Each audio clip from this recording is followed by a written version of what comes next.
ಶುಭೋದಯ, ನಮಸ್ಕಾರ, welcome to Yoyo Kannada. ಬನ್ನಿ ಈಗ ನೋಡೋಣ ಈ ದಿನದ ರಾಶಿ ಫಲಗಳನ್ನ. ಮೊದಲಿಗೆ ಮೇಷರಾಶಿ. ಮನೋಸ್ಥಿತಿಯಲ್ಲಿ ಪ್ರೇರಣೆಯ ಅನುಭವ ನೀವು ಹೊಂದುತ್ತೀರಿ. ಜವಾಬ್ದಾರಿ ನೆನೆಸಿಕೊಳ್ಳುವ ಮೂಲಕ ಕಾರ್ಯಗಳಲ್ಲಿ ಯಶಸ್ಸಿದೆ. ಹಣಕಾಸಿನ ವಿಚಾರದಲ್ಲಿ ಸುಧಾರಣೆಗೆ ಅವಕಾಶಗಳು ಇವೆ. ವೃಷಭ ರಾಶಿ. ಕೆಲಸಗಳಲ್ಲಿ ಗಂಭೀರತೆ ಅಗತ್ಯ ಇದೆ. ಯಾವುದೇ ಕಾರ್ಯವನ್ನು ಸುಗಮವಾಗಿ ಮುಕ್ತಾಯ ಮಾಡಲು ತೀವ್ರ ಪ್ರಯತ್ನಗಳು ಮಾಡಬೇಕಾಗುತ್ತೆ. ಶಕ್ತಿಯುತವಾದ ಮನೋಭಾವ ನಿಮ್ಮ ಪರಿಣಾಮವನ್ನ ಉತ್ತಮಗೊಳಿಸುತ್ತದೆ. ಮಿಥುನ ರಾಶಿ. ಸೈಕಾಲಜಿಕಲ್ ವಿಚಾರಗಳಲ್ಲಿ ಉತ್ತಮ ಸಾಧನೆ ಇದೆ. ಯಾವುದೇ ಸಮಸ್ಯೆಗೆ ಸಮಾಧಾನದಿಂದ ಪ್ರತಿಕ್ರಿಯೆ ನೀಡಬಹುದು. ಸಂವಹನದಲ್ಲೂ ಗಮನ ಹರಿಸಿ. ಕರ್ಕ ರಾಶಿ. ದೈಹಿಕ ಆರೋಗ್ಯದಲ್ಲಿ ಅನುಕೂಲಕರ ಚಿಂತನಿರುವುದರಿಂದ ಉತ್ತಮ ಫಲಿತಾಂಶ ನೀವು ಕಾಣಬಹುದು. ನೆಮ್ಮದಿಯ ಸಮಯದಲ್ಲಿ ಧೈರ್ಯದಿಂದ ಯಾವುದೇ ಕಾರ್ಯಗಳನ್ನು ಕೈಗೊಳ್ಳಬಹುದು. ಸಿಂಹ ರಾಶಿ. ಜೀವನದಲ್ಲಿ ಹೊಸ ಜವಾಬ್ದಾರಿಗಳು ಹೆಚ್ಚಿಸಿಕೊಳ್ಳಬಹುದು. ನೀವು ಸಾಮರ್ಥ್ಯದಿಂದ ಮಹತ್ವಪೂರ್ಣ ನಿರ್ಣಯಗಳನ್ನು ತೆಗೆದುಕೊಳ್ಳಲು ಮುನ್ನಡೆಯುತ್ತೀರಿ. ಧೈರ್ಯವನ್ನ ಕಾಪಾಡಿಕೊಳ್ಳಿ. ಕನ್ಯಾ ರಾಶಿ. ನಂಬಿಕೆ ಮತ್ತು ವ್ಯಕ್ತಿತ್ವವು ಮತ್ತೊಬ್ಬರನ್ನ ಪ್ರಭಾವಿತ ಮಾಡುವುದರಿಂದ ಅವರೊಂದಿಗೆ ಸಂಬಂಧಗಳನ್ನು ಬಲಪಡಿಸಲು ಸಮಯವು ಯೋಗ್ಯವಾಗಿದೆ. ನವೀನ ಸಾಧನೆಗಾಗಿ ಅವಕಾಶಗಳನ್ನು ಅನ್ವೇಷಿಸಿ. ತುಲಾ ರಾಶಿ. ಕೆಲಸಗಳಲ್ಲಿ ನಿರಂತರ ಶ್ರಮದ ಫಲವಾಗಿ ಉತ್ತಮ ಹಾದಿ ನೋಡಬಹುದು. ಕುಟುಂಬದ ಸದಸ್ಯರೊಂದಿಗೆ ಸಂಭಾಷಣೆ ಉತ್ತಮವಾಗಿ ಸಾಗುತ್ತದೆ.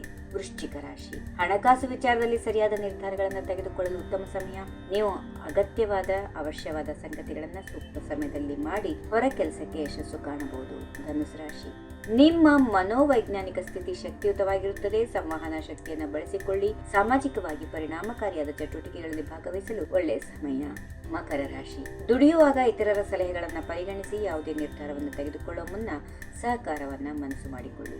ಕುಂಭರಾಶಿ. ನಿಮ್ಮ ಕೌಶಲ್ಯ ಮತ್ತು ಸಾಮರ್ಥ್ಯವನ್ನ ದೃಢಪಡಿಸಿಕೊಳ್ಳುವ ಸಮಯ.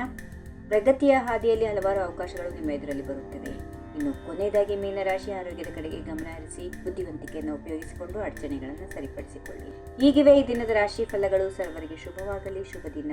ನಮಸ್ಕಾರ. ಈ ವಿಡಿಯೋ ನಿಮಗೆ ಇಷ್ಟವಾದಲ್ಲಿ ಲೈಕ್ ಮಾಡಿ, ಶೇರ್ ಮಾಡಿ, ಸಬ್ಸ್ಕ್ರೈಬ್ ಮಾಡಿ.